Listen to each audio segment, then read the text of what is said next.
The Silent Watchers.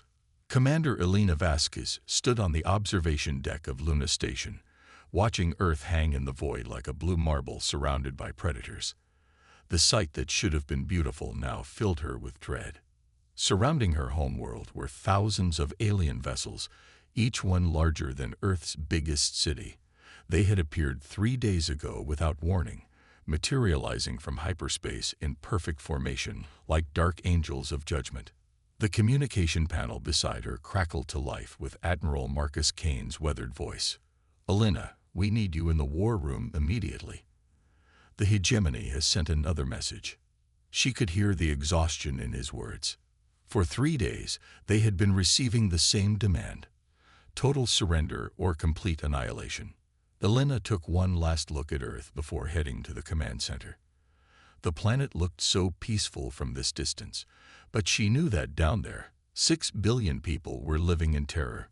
The news channels showed crowds gathering in city squares, some praying, others protesting, many simply standing in stunned silence as they watched alien ships blot out the stars. The Luna Station war room buzzed with activity despite the late hour. Officers moved between holographic displays showing the alien fleet's positions, while technicians monitored communication channels for any sign of hope. Admiral Kane stood at the center of it all, his gray hair disheveled, and his uniform wrinkled from days without proper rest. "Commander Vasquez reporting." "Sir," Elena announced as she entered.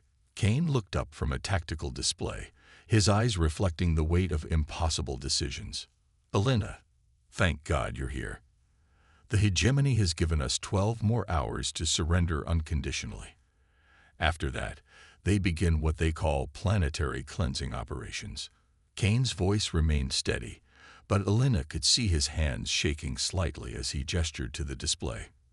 The holographic representation of Earth's orbital space showed the alien fleet in frightening detail. The hegemony ships were works of art and terror combined, their dark hulls covered in geometric patterns that seemed to shift and flow like living metal. The largest vessels stretched for kilometers, their weapons arrays capable of turning entire continents into glass. Dr. James Wright looked up from his console, his usually cheerful face pale with worry. "Commander, I've been analyzing their ship configurations. The energy readings we're getting suggest technology at least 500 years ahead of ours.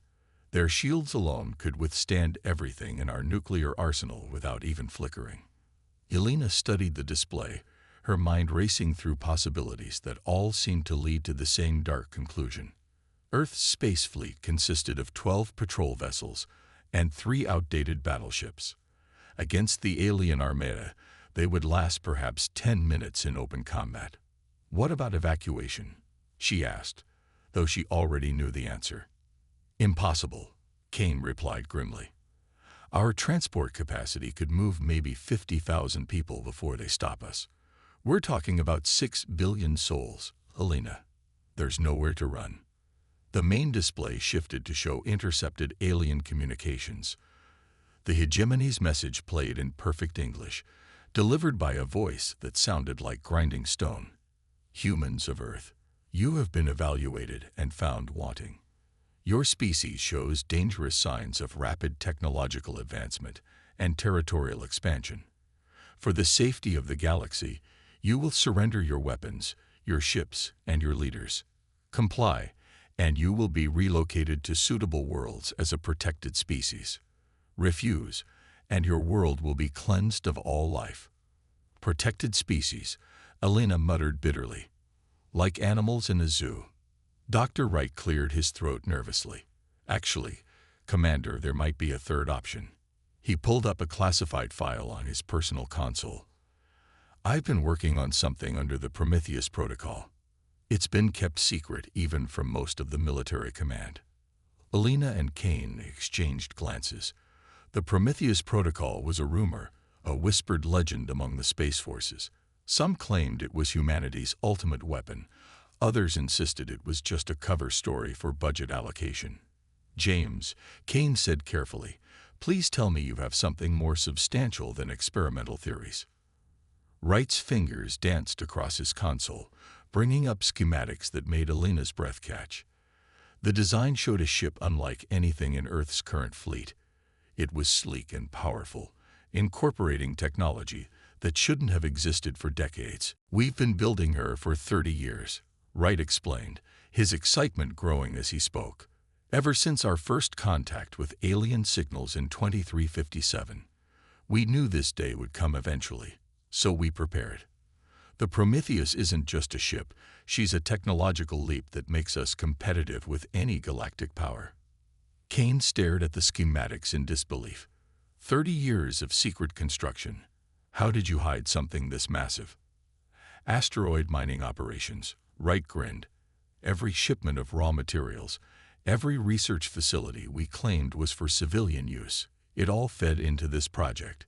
We've been building humanity's first true warship in the shadow of Jupiter, using the planet's magnetic field to hide our energy signatures." Elena studied the ship's specifications, her military mind quickly grasping the implications. "These weapon systems, this shield technology, how does it compare to the hegemony fleet?" "Unknown," Wright admitted. "We've never tested it against alien technology, but our computer models suggest we might actually have some advantages. The hegemony has conquered dozens of worlds, but they've grown complacent. They expect primitive species to roll over and die. They won't expect us to fight back with technology that matches their own." Admiral Kane was already moving to the communication console. "How long until the Prometheus is ready for combat?"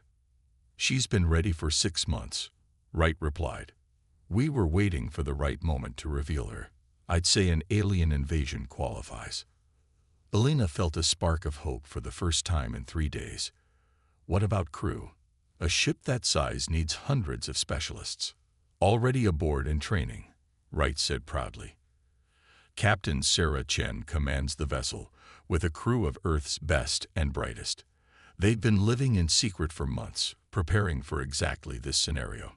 The war room fell silent as the implications sank in. Humanity wasn't as helpless as they appeared. For 30 years, the brightest minds on Earth had been preparing for this moment, building weapons and training warriors in secret while the rest of the world went about their daily lives. Kane activated the secure communication channel. "Prometheus, this is Luna Station Command. Please respond." The reply came immediately, a calm female voice with a slight accent. "Luna Station, this is Captain Chen aboard the Prometheus. We are ready to engage on your command." "Captain," Kane said, his voice gaining strength for the first time in days, "the hegemony fleet has given us 12 hours to surrender. What's your status?" "Admiral, we've been monitoring their communications and analyzing their ship configurations. My tactical officer believes we have a 60% chance of success if we strike first and fast. The Prometheus is equipped with quantum torpedoes, adaptive shielding, and a new propulsion system that should give us significant advantages in maneuverability." Elena leaned closer to the communication panel. "Captain Chen, this is Commander Vasquez. What's your crew's morale like? They know what they're facing." Chen's laugh was confident and reassuring. "Commander, my people have been preparing for this fight their entire careers. We're not just Earth's last hope, we're humanity's declaration that we refuse to go quietly into extinction. Morale is sky high." Dr. Wright pulled up another display showing the Prometheus's current position.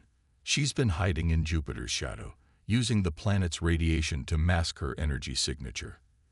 The alien fleet has no idea she exists." Kane studied the tactical situation, his mind working through possibilities. "Captain, if we do this, there's no going back. The hegemony will know that humanity is more advanced than we appear. They might respond by calling in reinforcements."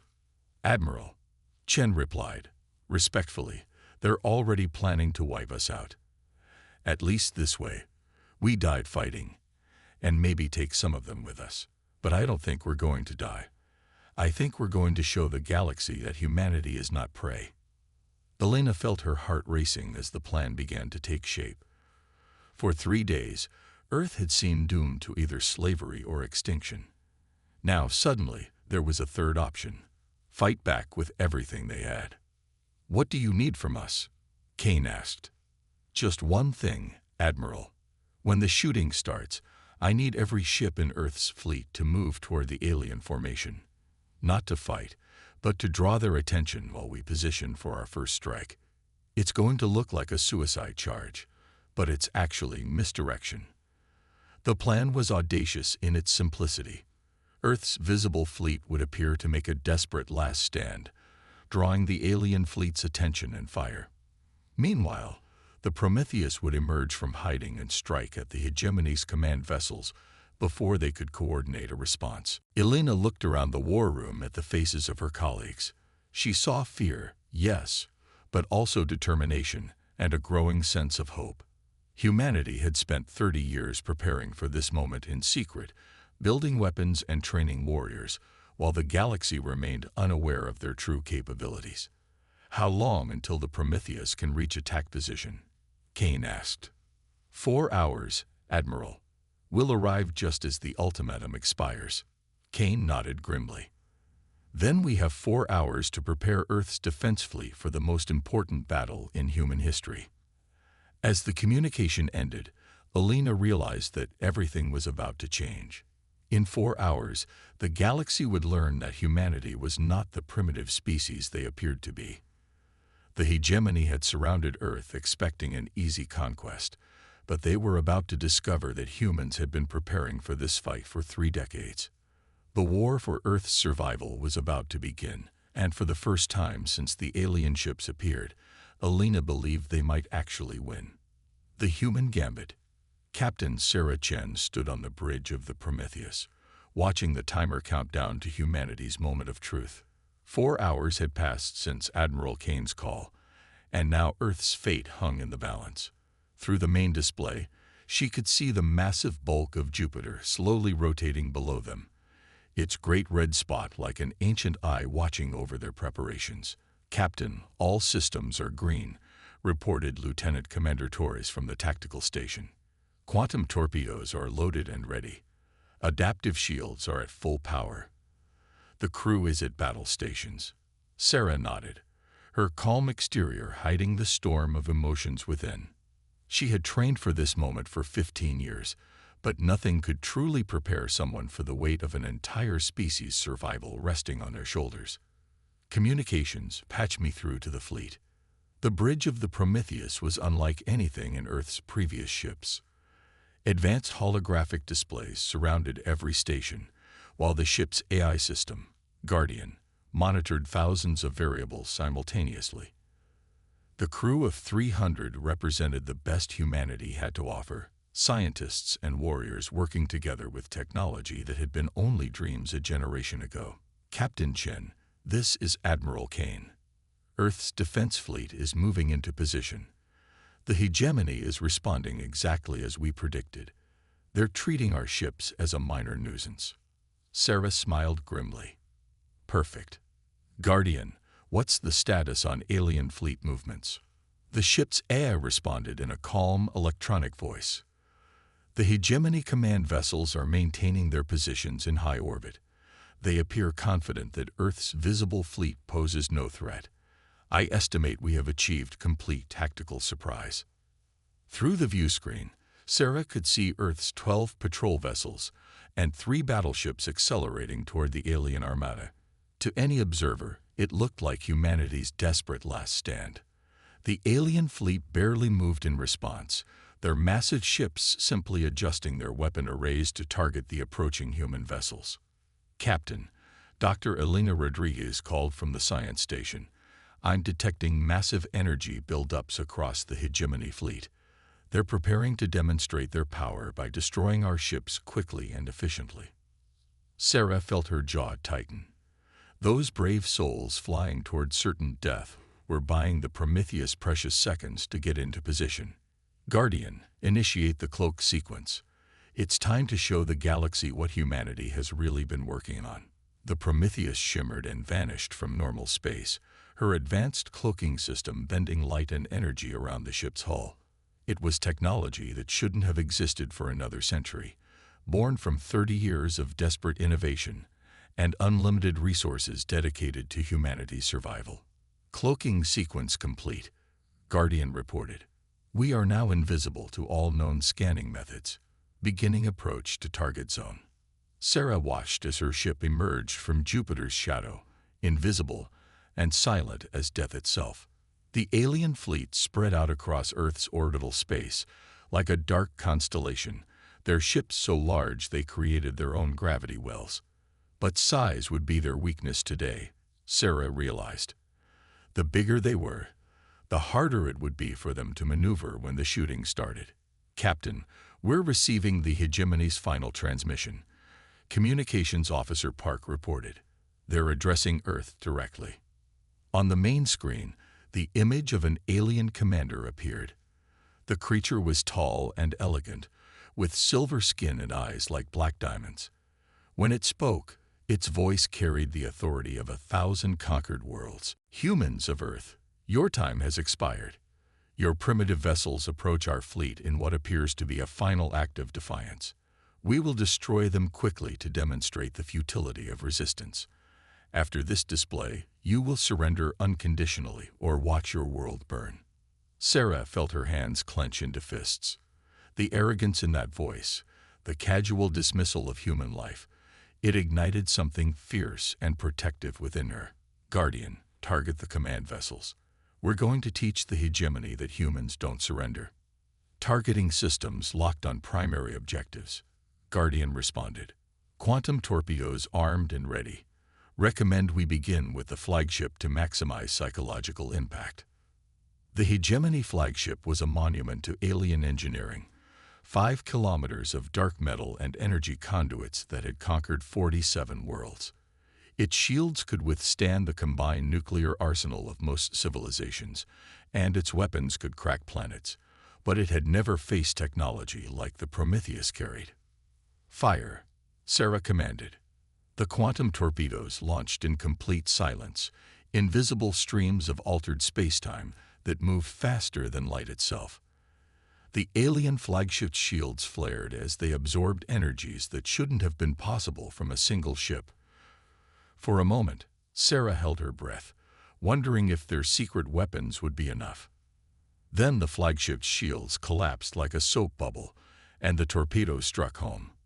The explosion that followed lit up Earth's night sky as 5 kilometers of alien warships simply ceased to exist, transformed into expanding clouds of superheated plasma.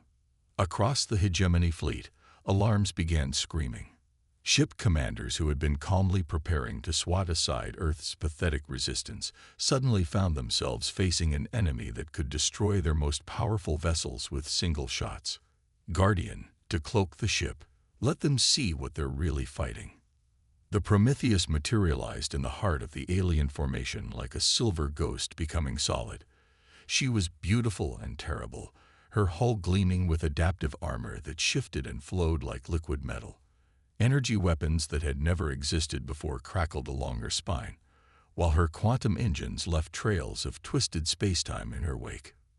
This is Captain Sarah Chen of the Earth vessel Prometheus. She broadcast on all frequencies. To the Hegemony fleet, you came here expecting to find primitive prey. Instead, you found predators. Withdraw from our system immediately, or share the fate of your flagship. The response was immediate and overwhelming. Hundreds of alien ships opened fire simultaneously, their energy beams converging on the Prometheus like the wrath of gods.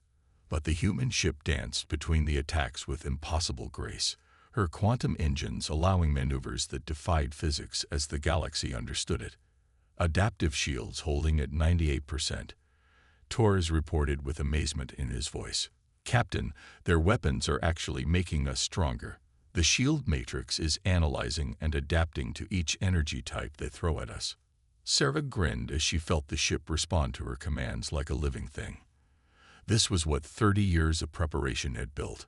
Not just a ship, but a technological marvel that could stand against any force in the galaxy. Target their weapon platforms.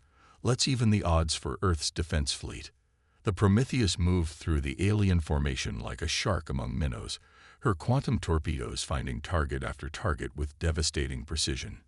Each shot eliminated threats that would have taken dozens of conventional human ships to destroy. but more importantly, the sight of their flagship's destruction, and this impossible human vessel had shaken the hegemony's confidence. "Captain, I'm detecting communication bursts between the alien ships," Park reported. "Guardian is translating now." The AI's voice carried a note of satisfaction. "The enemy commanders are expressing confusion and fear. They report that human technology appears to be equal or superior to their own. Several ships are requesting permission to withdraw." Dr. Rodriguez looked up from her sensor displays with excitement. "Captain, you need to see this. The hegemony ships aren't just advanced. They're old. Ancient, actually. Their technology is thousands of years old, refined and perfected, but never truly innovated. Our quantum systems are completely beyond their understanding." Sarah felt pieces clicking together in her mind. The hegemony had conquered 47 worlds by overwhelming primitive species with superior numbers and established technology. They had grown complacent, relying on the same weapons and tactics that had worked for millennia. They had never faced an enemy that could match their technology with fresh innovations. "Guardian, open a channel to the entire alien fleet." "Channel open, Captain." Sarah's voice carried clearly across the void, reaching every hegemony ship in the system. "Commanders of the hegemony fleet, this is Captain Chen. You came here to destroy or enslave my species because you believed we were weak. You were wrong. For 30 years, humanity has been preparing for this moment. We built ships that your sensors cannot detect, weapons that your shields cannot stop, and defenses that grow stronger with every attack." She paused, letting that sink in before continuing. "But we are not conquerors like you. We offer you a choice that you have never given your victims. Withdraw from our system, and we will allow you to leave in peace. Continue this attack, and we will defend our world with everything we have built." The alien response came from the second largest ship in their fleet, now presumably their new command vessel. The voice was different from the first alien commander, older and more careful. "Human vessel Prometheus, I am Fleet Admiral Kythera. Your display of power is impressive, but you are still only one ship against thousands. How do you propose to defend your world against our entire armada?" Sarah smiled, knowing her next words would change the balance of power in the galaxy forever. "Guardian, signal the fleet. All ships, decloak now." Across Earth's orbital space, reality seemed to shimmer and twist as 150 human warships materialized from nowhere. Each one was built with the same revolutionary technology as the Prometheus, invisible to alien sensors until the moment they chose to reveal themselves. The hegemony fleet suddenly found itself outnumbered and surrounded. The silence that followed was deafening. For the first time in their species' history, the hegemony faced an enemy that was not only their technological equal, but had also achieved complete tactical surprise. Admiral Kythera's voice returned, but now it carried a tone of respect rather than arrogance. "Captain Chen, it appears we have gravely underestimated your species.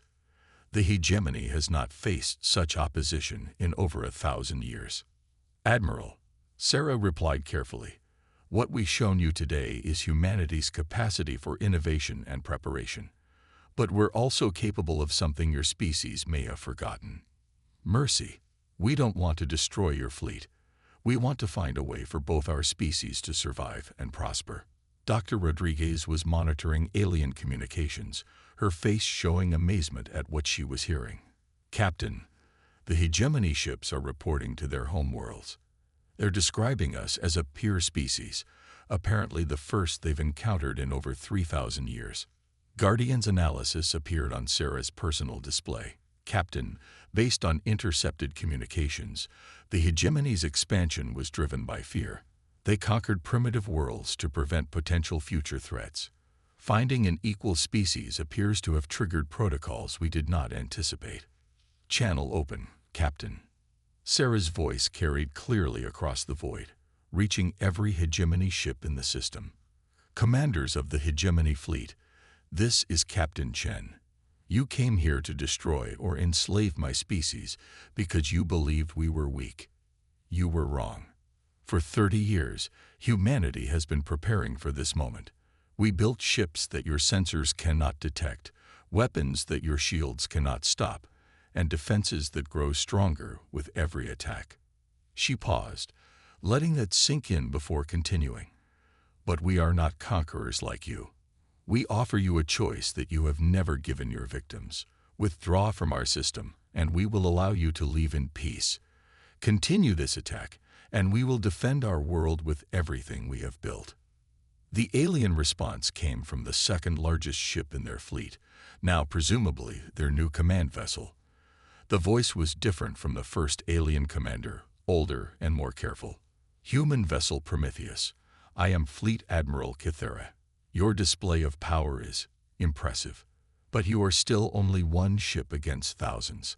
How do you propose to defend your world against our entire armada? Sarah smiled, knowing her next words would change the balance of power in the galaxy forever. Guardian, signal the fleet. All ships, to cloak now. Across Earth's orbital space, reality seemed to shimmer and twist as 150 human warships materialized from nowhere. Each one was built with the same revolutionary technology as the Prometheus, invisible to alien sensors until the moment they chose to reveal themselves. The hegemony fleet suddenly found itself outnumbered and surrounded. The silence that followed was deafening. For the first time in their species' history, the hegemony faced an enemy that was not only their technological equal, but had also achieved complete tactical surprise. Admiral Kythera's voice returned, but now it carried a tone of respect rather than arrogance. Captain Chen, it appears we have gravely underestimated your species. The hegemony has not faced such opposition in over 1,000 years. Admiral, Sarah replied carefully, what we've shown you today is humanity's capacity for innovation and preparation. But we're also capable of something your species may have forgotten. Mercy. We don't want to destroy your fleet. We want to find a way for both our species to survive and prosper. Dr. Rodriguez was monitoring alien communications, her face showing amazement at what she was hearing. Captain, the hegemony ships are reporting to their home worlds. They're describing us as a peer species, apparently the first they've encountered in over 3,000 years. Guardian's analysis appeared on Sarah's personal display. Captain, based on intercepted communications, the hegemony's expansion was driven by fear. They conquered primitive worlds to prevent potential future threats. Finding an equal species appears to have triggered protocols we did not anticipate. Admiral Kythera's next transmission carried an entirely different tone. Captain Chen, the Hegemony Council has authorized me to extend an offer that has not been made in millennia.